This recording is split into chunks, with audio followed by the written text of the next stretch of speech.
మేము వెళ్ళిపోతాం. Balance payment ఇవ్వండి. మీకు అసలు ఏం రైట్స్ ఉన్నాయండి మమ్మల్ని ఇంటికి తీసుకొచ్చి చంపడానికి? నాకైతే నచ్చలేదండి అసలు. ఏమనుకుంటారో, నాకైతే సినిమా అనేది బిలో యావరేజ్గా అనిపించింది. ప్రతి ఒక్కళ్ళు vintage Chiru is back, vintage Chiru after ఎప్పుడో చూసిన చిరు అంటారు. వింటేజ్ చిరు ఇది కాదు నన్ను అడిగితే. మీరు అలా అన్నారంటే చిరంజీవి గారిని డిస్రెస్పెక్ట్ చేసినట్టు.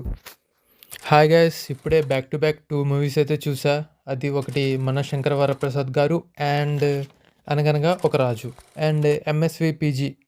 ఫస్ట్ ప్లస్ అనేది మాట్లాడుకుందాం, తర్వాత నెగిటివ్ పాయింట్స్ మాట్లాడుకుందాం యాజ్ యూజువల్గా. కొన్ని చోట్ల కామెడీ సీన్స్ అనేవి చాలా బాగున్నాయి నిజంగా. స్కూల్ దగ్గర కొన్ని సీన్స్ ఉంటాయి అనమాట పిల్లలతో, చిరంజీవి గారి పిల్లలతో. ఆ సీన్స్ చాలా బాగుంటాయి, కొన్ని నిజంగా హిలేరియస్గా వర్కౌట్ అయినాయి అక్కడ సీన్స్. అది వస్తున్నాం సంక్రాంతిలో ఉంటాడు కదా కుర్రోడు, ఆ కుర్రోడు కూడా ఉంటాడు. ఆ కుర్రోడు చాలా యాక్ట్ చేశాడు.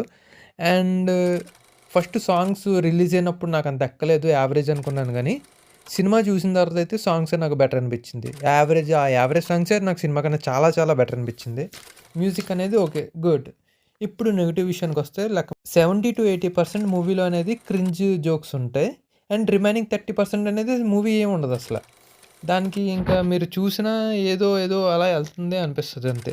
అంటే ఐక్యూ లెవెల్ అనేది మీకు కొంచెం నార్మల్ పీపుల్లా ఉంటే మీకు సినిమా అనేది ఏదో బిలో యావరేజ్గా అనిపిస్తుంది. ఒకవేళ ఐక్యూ లెవెల్ మీది బిలో డౌన్ ఉంటే కనుక, అంటే తక్కువ ఐక్యూ లెవెల్, ఇంకా మీరు ఆ టైప్ ఉంటే అనమాట క్రింజ్ కామెడీ చాలా బాగా ఎంజాయ్ చేస్తారు మీరు.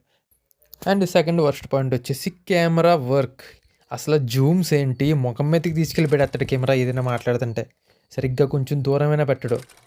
అండ్ ఇంకోటి వచ్చి వెంకీ మామ క్యామియో అనేది ఓకేగా ఉంది. ఇంకా చాలా బాగా వాడుకోవచ్చు అసలు. వెంకీ అంటే ఫ్యామిలీ ఆడియన్స్ అంటే వెంకీ. అలాంటి వెంకీని అండర్ యూటిలైజ్ చేశారన్న.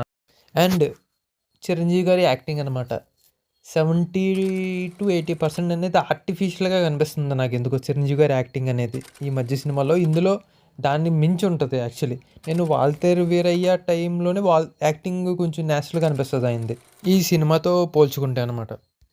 అండ్ చాలా రివ్యూస్ చూసా.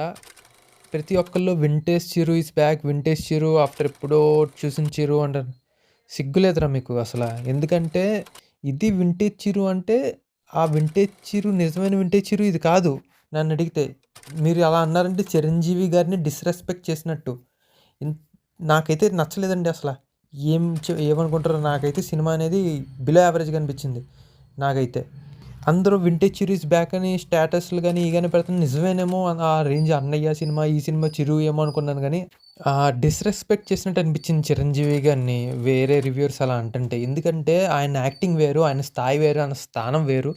అండ్ నాకు ఈ సినిమా చూసిన తర్వాత నుంచి రిఫండ్ పాలసీ లాంటివి ఏమైనా ఉంటాయేమో, సినిమాకి నచ్చకపోతే ఇచ్చేసేలాంటివి పెట్టాలి అని చెప్పి ఆ థాట్స్ కూడా వస్తున్నాయండి. ఎందుకో తెలియట్లేదు. ఏదో పులిని చూసి నక్క వాతలు పెట్టుకున్నట్టు ఆ టైపు జోనరు, ఆ టైప్కి వెళ్ళి చిరంజీవి గారు మీకున్న ఆర్ అనేది తక్కువ చేసుకున్నారనిపిస్తుంది. అండ్ ఇలాంటి సినిమాలు కమర్షియల్గా అయితే హిట్ అయిపోతాయి నాకు తెలుసు. కానీ ఏదో తెలియని ఒక ఇది, ఎందుకంటే ఆ వింటేజ్ చిరు ఇంకా రాలేదు. దీనికన్నా వాల్తేరు వీరయ్య నాకు కొంచెం బెటర్ అనిపించింది, ఎందుకో తెలియట్లేదు. కానీ ఇందులో చాలా ఆర్టిఫిషియల్గా కనిపించిందండి.